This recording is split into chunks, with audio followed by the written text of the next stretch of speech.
Calcutta medical కాలేజీలో జరిగిన సంఘటన మీ అందరికీ తెలిసే ఉంటుంది. ఒకవేళ తెలియని వాళ్ళు ఎవరైనా ఉంటే షార్ట్ ఫామ్లో చెప్తాను వినండి. డ్యూటీలో ఉన్న 31 ఏళ్ల పీజీ డాక్టర్ని సంజయ్ రాయ్ అనే సివిక్ వాలంటీర్ మద్యం సేవించి ఆగస్టు 9న అర్ధరాత్రి 2 గంటలకు కిరాతకంగా అత్యాచారం చేసి చంపాడు. ఒంటి నిండా తీవ్ర గాయాలతో అర్ధనగ్నంగా పడి ఉన్న శరీరం తర్వాత రోజు అక్కడి స్థానికులకు దొరికింది. సో ఇది అక్కడ జరిగిన కథ. ఈ సంఘటన వలన ప్రిన్సిపల్ని రాజీనామా చేయాలని చాలా గట్టి డిమాండ్లు వచ్చాయి. ఆ ప్రకారమే ఆయన రాజీనామా చేశారు.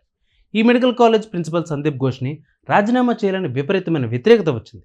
కానీ తర్వాత తెలిసిన విషయం ఏమిటి అంటే చనిపోయిన డాక్టర్ మరెవరో కాదు, ఈ ప్రిన్సిపల్ గారి కూతురే అని ఆయన స్వయంగా మీడియాతో చెప్పారు.